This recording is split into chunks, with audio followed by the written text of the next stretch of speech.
So hopefully you are all here for Scrum 101, a basic overview of the Agile Scrum process.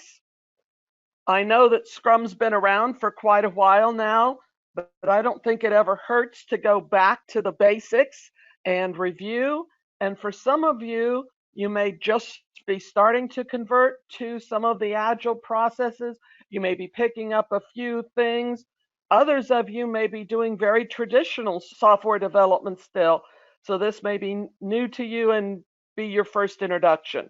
So I don't think it ever hurts, like I said, to go back to the basics and just review the basic processes. So as I said, I'm going to keep this basic. We're going to talk about 3 basic topics today. We'll briefly go over the roles of Scrum. We'll spend most of the time of this webinar talking about the steps in the Scrum process. And then I will very briefly talk about scaling Scrum and go over the Nexus process very briefly. But there's the basic Scrum roles. There's 3 primary roles in the Scrum environment: the product owner, the development team, and the Scrum Master. These 3 roles make up the Scrum team. So when we talk about the Scrum team, I'm talking about the combination of all 3 of these roles. If I talk about the development team, I'm just talking about the people that are doing the actual implementation. There is also other roles. Management has a role in Scrum. One of the roles of management is to let Scrum happen and not constantly be interrupting the team with other priorities and other things. One of the roles of the Scrum Master, hopefully, is to keep that from happening. But the primary role in Scrum for management is to set the vision, to set the primary goals, and then to let the development team, the Scrum team as a whole, work towards that vision and goals by being a self-managed team. You're also going to have customers and other stakeholders. They have 2 primary roles. First, providing information to the team about what their needs are so that the team, the product owner, can create the stories that we'll talk about that define the needs of those customers and other stakeholders, and then to come back with the product owner and help review and communicate back to the development team whether those needs are being met. Help the development team understand the priorities, understand what's most value added. The product owner is officially responsible for the project that is being done with the Scrum. They're going to represent all of the other stakeholder interests, the customers, the users, any other stakeholders. By acquiring the initial funding for the Scrum initiative and the ongoing funding for that initiative over time. They're going to be managing, controlling, and making that product backlog of stories visible to everyone. One of the goals of Scrum is, or the values of Scrum is to have everything be transparent so that people know what is going on, what is being built, what's going to be built next, what's most value added, and that's part of the role of the product owner. If anybody wants the Scrum team to address any work, they need to come to the product owner, convince the product owner it needs to be added to the product backlog, and convince them of the value and priorities of those items. The product owner then works frequently with the rest of the Scrum team to prioritize and estimate the items on that product backlog and select the right items, the next most valuable added items from the product backlog to implement in the next iteration. The development team is a set of self-managed, self-organized, cross-functional individuals. You need to have all the skills necessary to do the implementation of the stories. So this is just not a bunch of coders or software developers. You need people that can do documentation, testing, If you're doing a system that's both hardware and software, you may have hardware people on your Scrum team. You may need people that can communicate with customers and do the requirements analysis and work with that product owner to help drill those down. Whatever skills and knowledge is needed needs to be possessed by that development team or acquired as part of the ongoing Scrum process. The development team is responsible then for turning the selected items from the product backlog for any given sprint, which is the name that the Scrum people do for an iteration, into a deliverable increment of software functionality.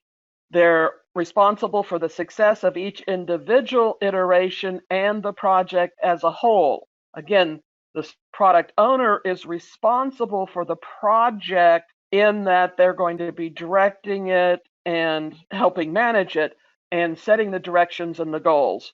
But the team is responsible for making that successful by implementing the products, by doing the work. The Scrum Master is more of a coach. In fact, a lot of people that are doing other forms of Agile just simply call them an Agile's coach. But in Scrum, we call them the Scrum Master. But they're more of a coach for the team, a facilitator for a team, than a project manager. Many times they are called that servant of the team. They are responsible for the Scrum process, knowing it and teaching it to the rest of the Agile team. They are going to protect the development team from the outside distractions, from interference. Again, part of what they're going to do is work with management to ensure that the team can stay focused on the goals of the current iteration, on implementing the stories that have been selected for that current iteration, rather than being pulled off for other work. They're going to help acquire the resource. One of their major roles is to be working with the product owner, the development team, and other stakeholders to remove any impediments. If communication needs to be going on, if tools need to be accessed, if there are any issues that need to be addressed, any risks that need to be mitigated, the Scrum Master is going to coach, facilitate, and work with the Scrum team to make that happen. Now, Scrum is a framework. It is not prescriptive in any way. So part of the role of the Scrum Master is to help the Scrum team and the organization adopt and adapt and continuously improve to meet the needs of the team and the organization. There's no one right way of doing this. In fact, some of the things I'll talk about here have come from multiple literature. Every time I talk to somebody different, they have new ideas, different ways that they have adopted and adapted and improved this to work for them in their culture, with their team, with their people. They're going to facilitate the major events of the Scrum process that we'll talk about in a few minutes, including the Scrum planning meeting, the daily Scrum meetings, the sprint review meeting, and the sprint retrospective. The one meeting that they don't facilitate is the backlog refinement meeting, which is facilitated by the product owner. They're also going to be helping the team come to consensus, including agreements about how they will do the work, who's going to do what when they're doing the work, help come to consensus on estimates, on the sprint goals, and they're going to be helping capture the empirical data for tracking the progress, determining the team's velocity, which is the overall ability of the team to get work done. In Agile in general, in Scrum specifically, we use velocity rather than productivity because we have a fixed team size, fixed team duration. We don't have to worry about effort hours. We can just talk about the work done per day, per hour, per week, rather than worrying about per effort hour, because there's going to be a fairly consistent number of effort hours. So those are the major Scrum roles. Let's spend a significant portion of the rest of this talking about the Scrum process. So there's my picture of the Scrum process.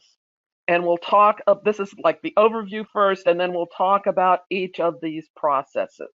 What's in blue are the artifacts of Scrum.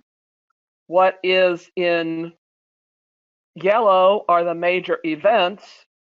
What's in green are the major outputs of Scrum, and the purple are the decisions. So we're going to start here, we're going to end there, and in between it is an iterative incremental process. Let's talk about each step. Scrum starts with someone in management having a vision with an anticipated return on investment. They may be doing some release planning, setting some major milestones. For example, we need to have a customer demo of an initial run of this project in 8 weeks, whatever those are, whatever the tasks are, and the initial product backlog. Now, the product backlog is literally just a list, a prioritized list of all the functional stories and epics and all of what the SAFE initiative call enabler stories and epics. Enabler stories and epics are things like, I need to go do this research. I need to upgrade this tool to a new tool. I need to go create a prototype to see if this is even feasible. I need to go do refactoring. I need to go update things in the architecture. Those are all things that are going to enable the team to be able to add new functionality. Now, notice these stories can also include non-functional requirements. I'm not just limiting it to pure functional requirements, but it's functionality including the quality attributes, the business rules that go along with that functionality. So we have this prioritized list. Now, what's the difference between a story and an epic? It's literally size. A story is something that's been refined and that is small enough to be done as part of a single iteration. Epics are too large to go in a single iteration, and they have to be broken down and refined before they get selected into the work of an iteration. That doesn't mean we can't have some vague idea of what we want to do in the future, put it on your list, prioritize it as an epic. But those will not come to the top of that prioritized backlog list until they have been broken down into smaller stories. That product backlog is emerging, as we said. It's going to continuously change based on changing business needs. Things may come off of the backlog. We thought we needed this, but now that we've seen the product, now that we've learned more, we realize we don't need that story anymore. An example here, I was at a conference and a lady was talking about a doctor's information system. And originally they had like 20 different stories of different ways of searching the database for patient information by the patient's last name, first name, social security number, address, symptoms, date of birth, et cetera, et cetera, et cetera. So they had all these stories. They prioritized them. The ones that ended up near the top that got implemented first were the patient's name and date of birth. Now, once that got in the field and got used for a while, they realized, that's the only thing we're ever going to search for. So some of the other stories for the other ways of searching came off the backlog. They didn't need them anymore. Business needs changed. We're also going to be changing that based on backlog refinement. I'll talk more about that later, but this is where we're going to take those epics and break them down, potentially reprioritize things. And it also depends on how quickly, or in fact slowly, the team can transform those backlog items into actual work that's been accomplished and done. The functionality that exists, the enablers have been put in place so that more functionality can be done. Now, stories have a basic template. As this type of stakeholder, I can do this in order to whatever reason or benefit. Now, a very large story, I like to use the pay at the gas pump system as my example for things, because everybody's probably done pay for their gas out at the gas pump. They know the basic steps. So as a customer, I can purchase gas at the pump in order to make it faster and more convenient to buy gas. There's an epic for you. In fact, that describes a major part of the entire system. But that's going to be needed to be broken down into smaller stories that are small enough to fit in an iteration. For example, as a customer, I can scan my credit or debit card at the pump in order to save time by not going inside to pay. Of course, we may want to break that down into even more refinement, where we talk about scanning the credit card versus scanning the debit card, if we decide to implement those as into separate iterations. As a customer, I can enter my zip code for my credit card at the pump in order to ensure the security of my card. Or I can enter the PIN number for my debit card, would be another story. As a gas station owner, I can get the debit card and PIN validated in order to confirm that payment's going to be received, and so on and so on. So from that emerging backlog, we're going to have our sprint planning meeting. So let's talk about this first major event in Scrum, which is our planning meeting. This planning meeting in Scrum is actually two separate meetings. The first meeting, we're going to identify the overall sprint goal. What do we want to accomplish in this sprint? Are we adding some new features? Are we fixing or doing some backlog refinement? Is part of this going to be some training? It's usually just a sentence or two that helps focus the team, lets them understand what they're trying to accomplish. It gets everybody flying in formation. One more time, because things may have changed even in the last day or maybe even the last hour. Just before this sprint planning meeting is the first step, we're going to reprioritize the backlog. The product owner, the Scrum Master is going to facilitate this with the development team. They go one more time through the backlog and do any prioritization that needs to be answered. And one more time, we're going to go through the items at the top of that product backlog and answer any questions the team has, any new information that the product owner has learned about those stories that they need to bring to the team. Make sure that we've got a good set of acceptance criteria for each of those stories and that the team understands them completely. At that point, from that product backlog, we are going to select one iteration's worth. Now, what's an iteration's worth? Based on the team's velocity, they know how many story points they can do in a sprint. They're going to pull that many story points off of the sprint backlog. And they're going to the development team's going to give their commitment to the product owner that they will do everything in their power to get all of those stories done during this sprint, this iteration.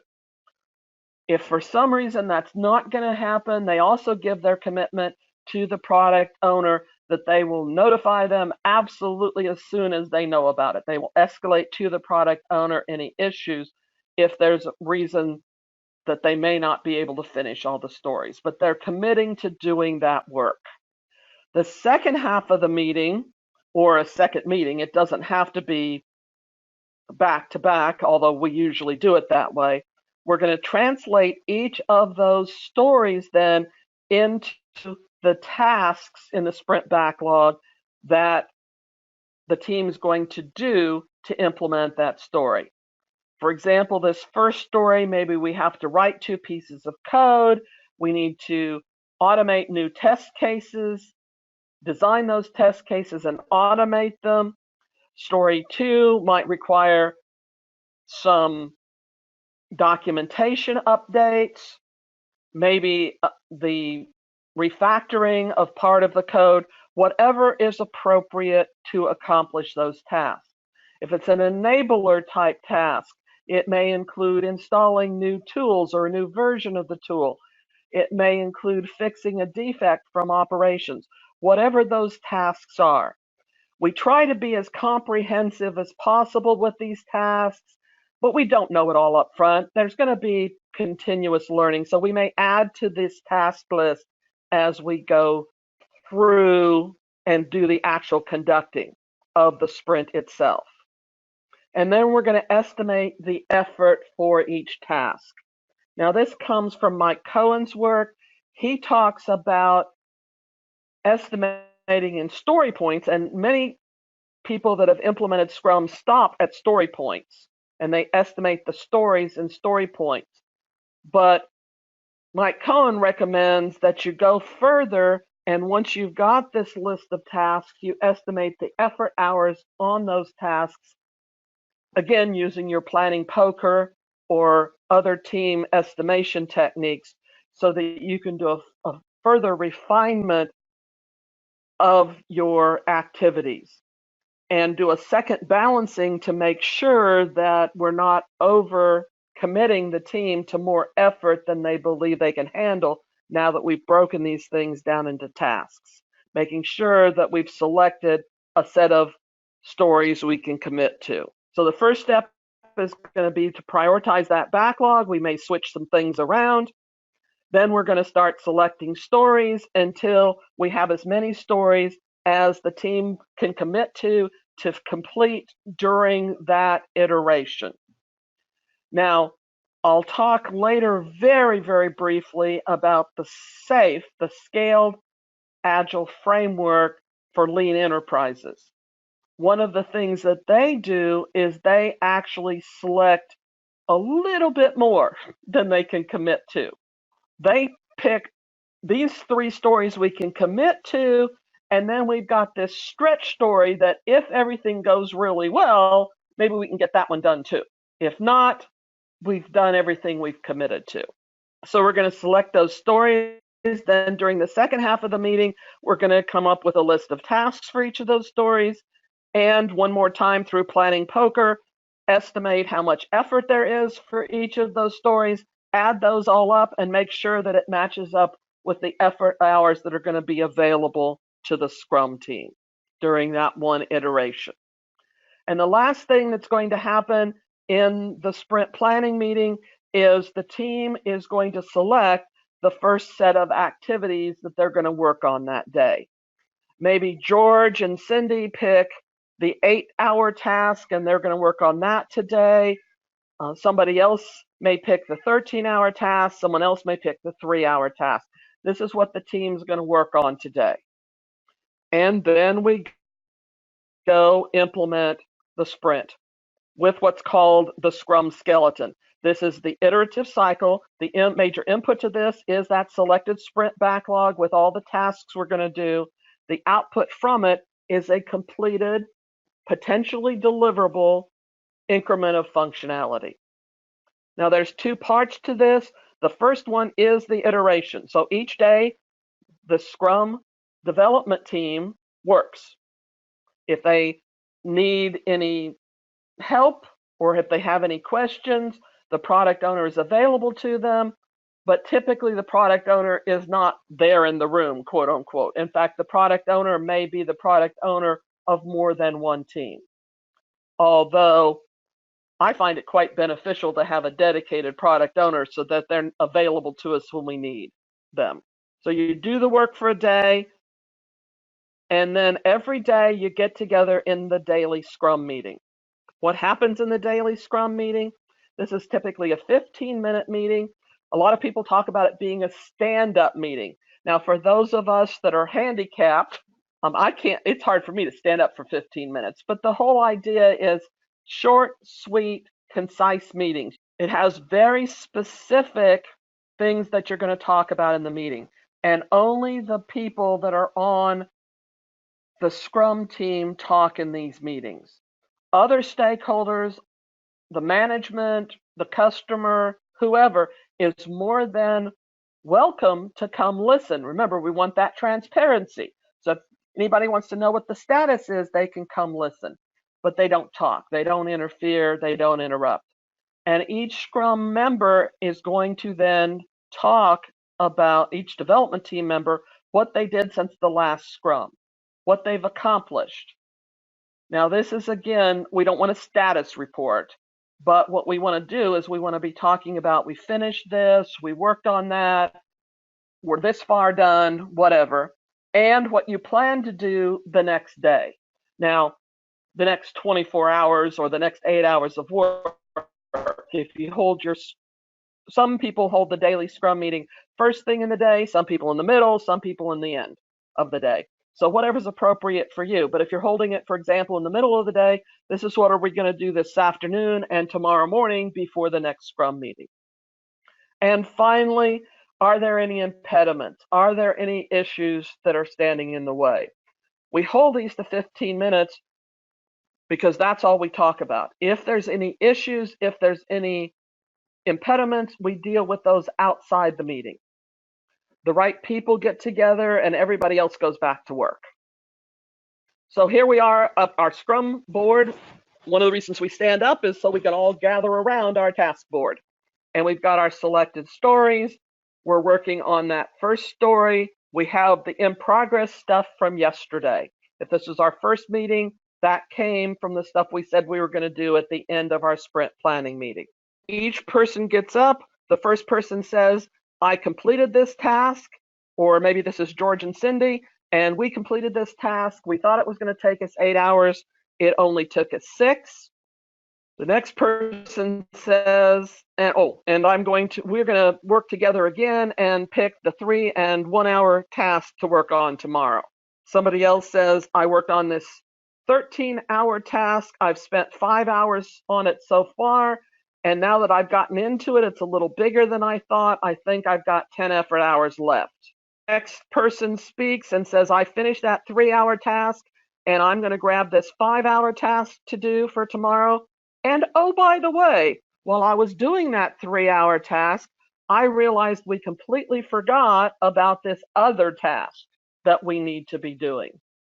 And the team adds that to the sprint backlog as a task to be done and estimates its effort hours.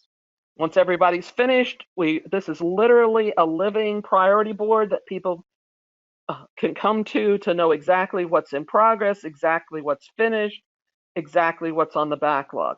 Now notice, everything I selected was from the first story. We're not going to start selecting things from the second priority story until the first priority story at least has everything in progress. The next day, we finished that 13-hour task. It ended up taking us 15 hours. We finished the 3-hour task. It took 3 hours. We finished the 1-hour task. It took 1 hour. And oh, by the way, we've started the 8-hour task. We've started this, pulled 2 other tasks from the second story, and so on and so on and so on until the end of the sprint. If everything has gone well, if we've met our commitments, everything should be in the done pile. Now, how do we know it's done? Because there is a definition of done. The team, this is one of the things that the entire sprint team, the product owner, facilitated by the Scrum Master with the development team, has decided exactly what it means to have a piece of code done. It may mean that it's been written, compiled, peer reviewed. It's been, all of the test cases have been written, all the test cases have been automated, all of the test data and the automated scripts have been put under configuration management, the code itself has been put under configuration management, it has been integrated, all the regression tests is done, whatever it means to have that story finished. As we're doing this, we're tracking our progress on a burn-up chart. Now this one says the number of story points completed. You can do that, or you can do the number of effort hours that were actually implemented versus expectation. But how many effort hours or story points did we think we were going to do in this sprint, and how many have we done so far? And we can track our progress with that velocity burn-up chart. You can also burn down from having everything to do to having nothing left to do if you use burn down instead of burn up. Now, while this sprint is going on, what happens? There's two other things that are going on. First of all, any newly identified backlog items are going on that product backlog. We do not have new things interrupting the team or distracting them. So anything new, now folks, most sprints, most iterations are 1, 2, 4 weeks long, hopefully tending towards the shorter. So it's not like you shouldn't be able to wait for a couple of weeks for the next piece of functionality. So it goes on that backlog so the team can focus on their goal, get their work accomplished. The other thing that's happening is these backlog refinement meetings. Now, these are I recommend you do these at least once a week. If you've got a 2-week sprint, you're going to have 2 of them during the sprint. If you have a 4-week sprint, at least once a week. Go to your product backlog. The development team should get together with the product owner, any other stakeholders. This is the meeting that the product owner is going to facilitate. Now, if you go back to the fundamental basics of Scrum, there is no such thing as a backlog refinement meeting. But I'm seeing all of the gurus recommend this now. This allows you to have the stories ready to select when you get to the sprint planning meeting. Now, you may do some last minute discussion, last minute refinement, reprioritization, but you don't want a very important story to have to not be selected because you don't have enough information, because you have to go to somebody else and get some more information. By having these backlog refinement meetings, it gives you the opportunity to flesh these stories out, to get their acceptance criteria, to talk to the people that you need to talk to in between, so that everything at the top of the sprint backlog is ready to be selected during the next planning meeting. So all change is going to happen on that product backlog. During the sprint, if you need a new story, it goes on the product backlog. That way the team can stay focused on what they're supposed to be doing and meet their sprint goals, meet their commitments. The fastest way of doing two things is to do one of them completely, followed by the other one completely. As soon as you start task switching, you start losing time to task switching. So we don't want that to be happening. If we have a new epic, it goes on the backlog. The iterations are all about refinement, not change. Now, we're going to learn as we go along. There may be additional criteria that are added. There may be new tasks that are added. We may have to go ask questions because we don't know it all at the beginning, and we're learning as we go. But it's about refining those selected stories, not changing to a new set of stories. However, and there is always that however caveat, right? In, and I mean extreme circumstances. You don't do this on a regular basis, folks. This should rarely, if ever, happen. But if there is something that is so critical that you have to change the direction of the development team, stop the sprint. You literally stop it in its tracks. You move all the undone work back to the sprint backlog. Any story that's partially completed or not completed at all, back to the product backlog. Reprioritize. Obviously, this extreme story, this critical thing, is going to move to the very top, or you wouldn't have interrupted the sprint. Start with a new sprint planning meeting, start the sprint over again. So we have those sprint refinement meetings that are going to be going on. So what happens in these meetings? I mentioned the story. The story is not a requirement, folks. It's a reminder to have a conversation. It is simply a need. So we talk about the 3 C's, the card, the conversation, and the confirmation that go along with that story. The card is simply that user story. As this stakeholder, I can do this in order to, or for this reason. During these backlog refinement meetings, then you're going to have the conversations to discuss the details of those requirements, to break your epics down into smaller and smaller stories, to break your stories down into smaller stories as necessary. We talked about splitting the story, where we're going to split the credit card from the debit card. because we've decided to do them in 2 different iterations. And the other thing we're going to do is have that conversation about defining that story and documenting its acceptance criteria. This is what the product owner wants to see in order to be able to say, yea, verily, I agree that story's done, or what the other stakeholders need to see. Obviously, they can contribute to that acceptance criteria, although the product owner makes the final decisions. What does it take to say we're successfully done with implementing this user story? So if an epic is starting to move up because we've taken things off the top, and it looks like in the next sprint or 2, we're going to be addressing that epic, we need to break it into the smaller stories and add them in priority order back into the backlog. The other thing we're going to be doing is refining those stories. Is there anything that's ambiguous or unclear about the story? You might have a story that says, as a customer, I need to be able to get my screen in both English and Spanish. You need all the screens to be bilingual, and that bilingual is ambiguous. You may need to break that down into what exactly it means, English and Spanish. You're going to add more details to those stories. The product owner and other stakeholders are going to answer questions. If the product owner doesn't know enough and the right people aren't in the room, they will go off and get with the appropriate stakeholders or delegate that and bring that information back. That's why we want to have those refinement meetings outside the normal sprint planning meeting. Now, we may do some of this refinement as part of the sprint planning meeting, but we want to hold that to a minimum. We want to have a consensus that these are the acceptance criteria. This is what this story means. Everybody understands it. Everybody understands what it's going to take to have it be completed, what its acceptance criteria is.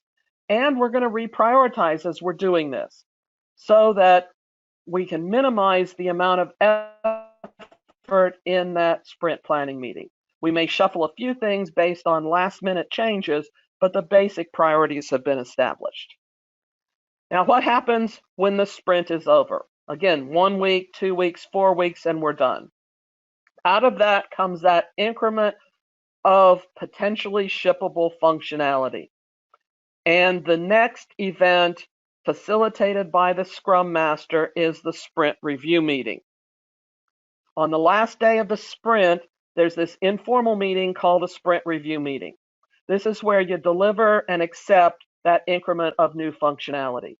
At a minimum, the product owner needs to be there. Any other stakeholders that want to be there and see it and ask questions and contribute to, I like it, I don't like it, this needs to be changed, the acceptance criteria is met, whatever.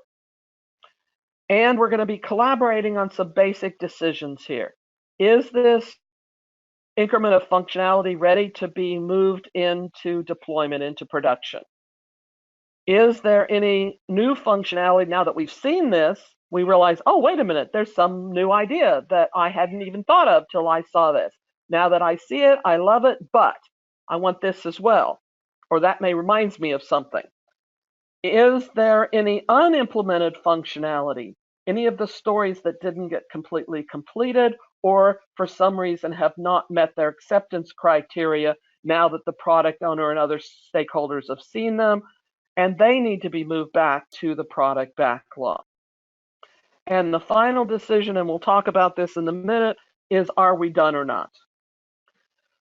So out of this meeting, we've got the decision to deliver that functionality or not. Now, the initial purist Scrum says you make that decision every time.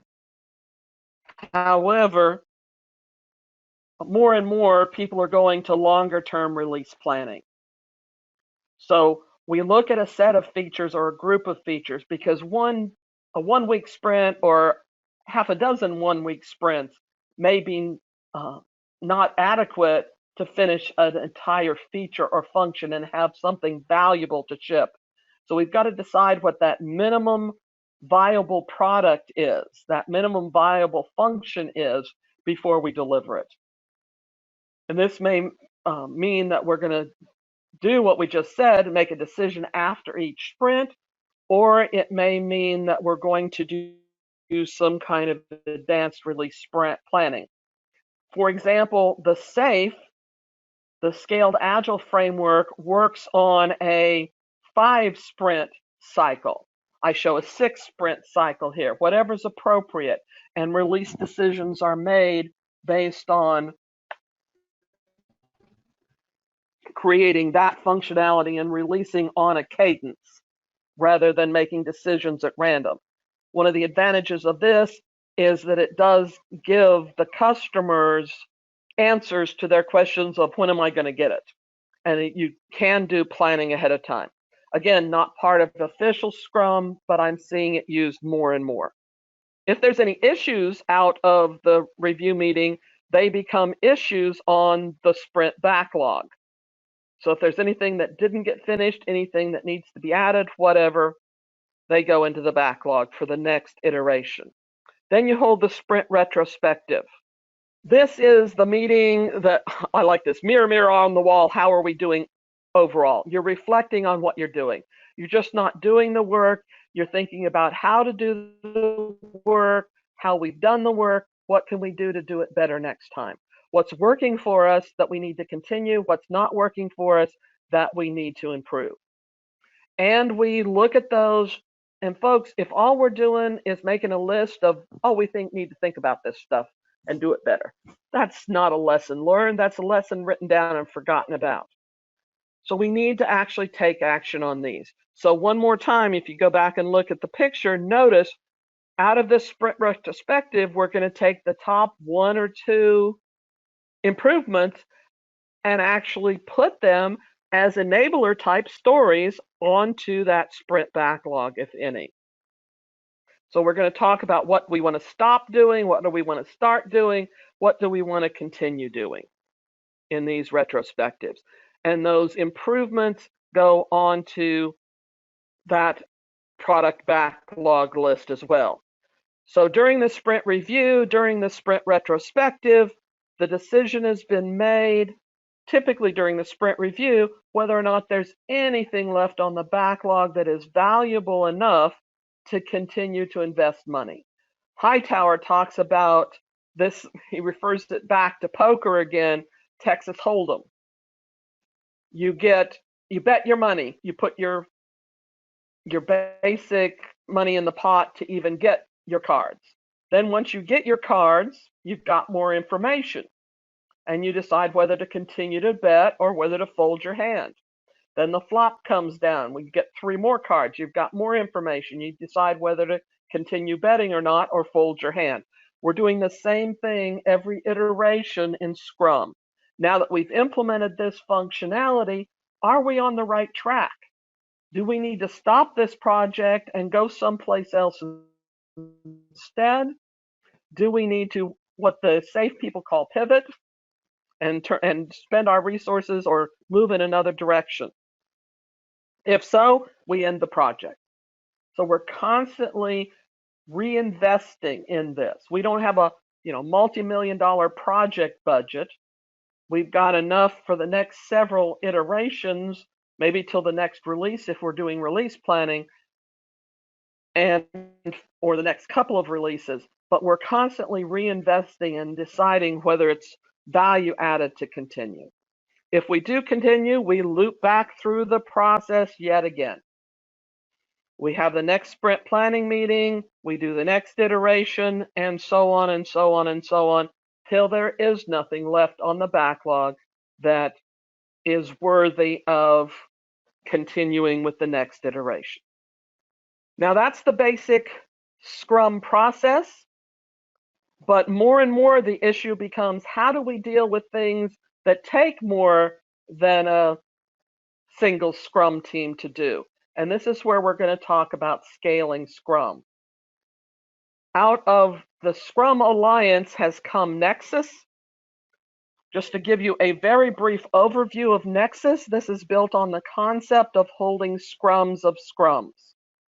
Notice we have the emerging product backlog again, but instead of one Scrum team working on this emerging backlog, a set of Scrum teams, usually 3 to 9 Scrum teams, are all working from that same backlog. We have that same backlog refinement meeting, but now it's the product owner and the Scrum of all of the Scrum teams working to refine that. During the planning meeting, there's another meeting being added. Not only does each Scrum team have its own planning meeting, but prior to that, all the Scrum teams get together and select the product backlog that each team is going to do. So the selection, the first part of that meeting where you're setting the overall goals, where you're selecting the items that are going to be done, again, refining the backlog, selecting the items is done in the Nexus meeting.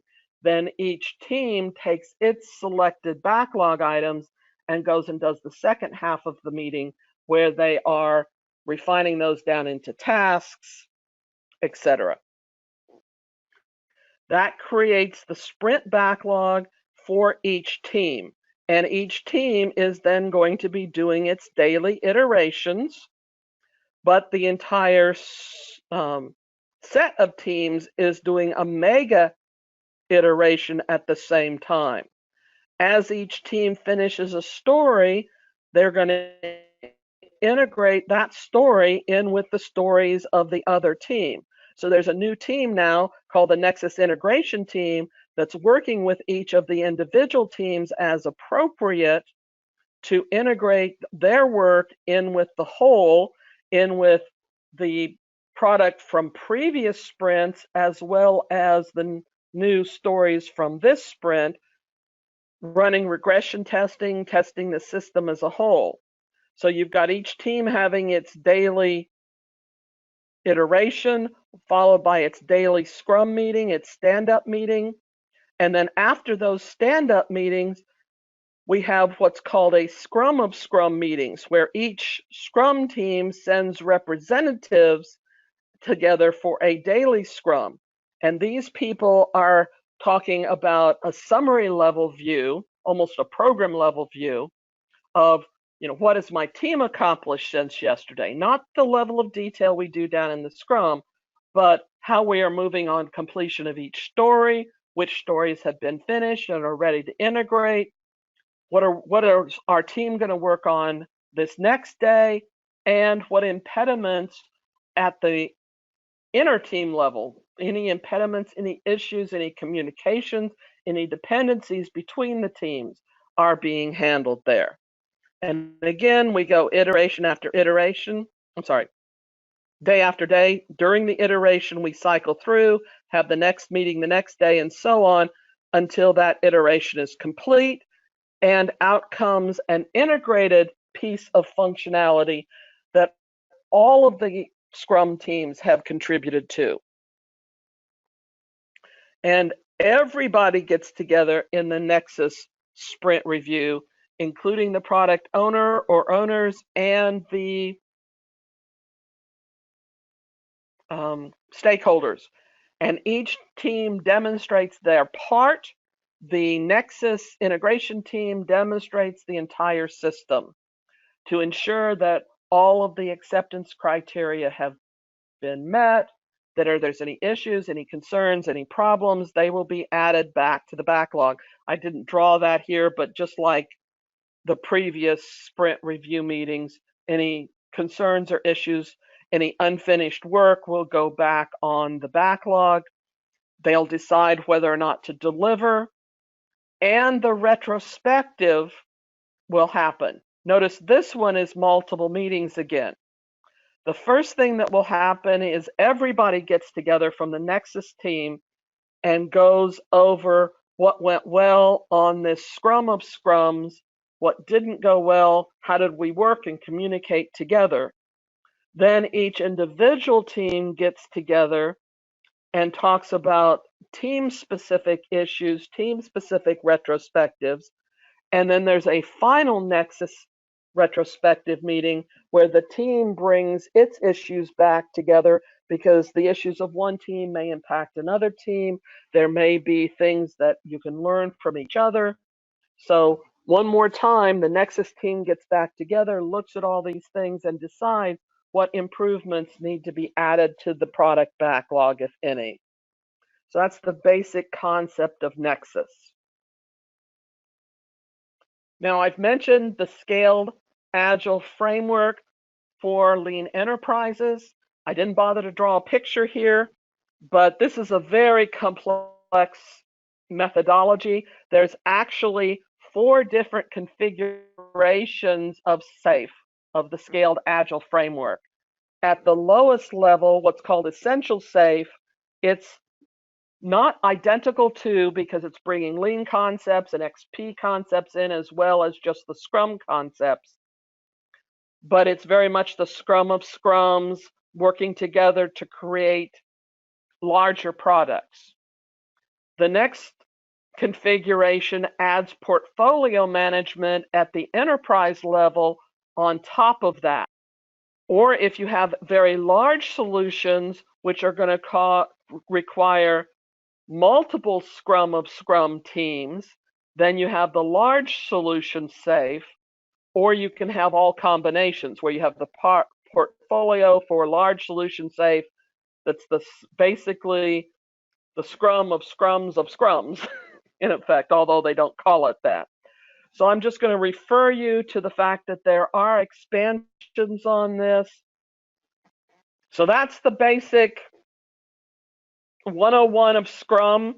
We've talked about the Scrum process. We've talked about expanding it with Nexus. We talked about expanding even further with the Scaled Agile framework. These are just a couple of the examples, probably the most popular examples that I've seen at least, for expanding Scrum to and scaling it to much larger projects. And we've talked about the basic Scrum roles. I have a list of references for you here. These are the references I actually used to make this presentation, plus pointers to the websites. There is a Nexus guide that was written by Schwaber and the Scrum Alliance. There's a link to that. Since my thing didn't work and you didn't get to see the Scaled Agile framework, you can look at that. There's a huge wealth of information out there. Once you bring up the framework, there's a major model of the framework. If you click on any of the icons in that model, there's extensive papers that are linked to other papers. So there's a huge wealth of information out there. Of course, the Scrum Alliance has the same thing. Huge amounts. One of the things I love about Agile in general and Scrum specifically is that they share so much information. So there's all kinds of guidelines. In fact, there is a Scrum's training series that's a bunch of little, 10 to 15 minute videos that talk about each of the major activities like we just went through that may be useful to you. Thank you all very much for your time, and I will officially end this webinar. Thank you all very much for your kind attention.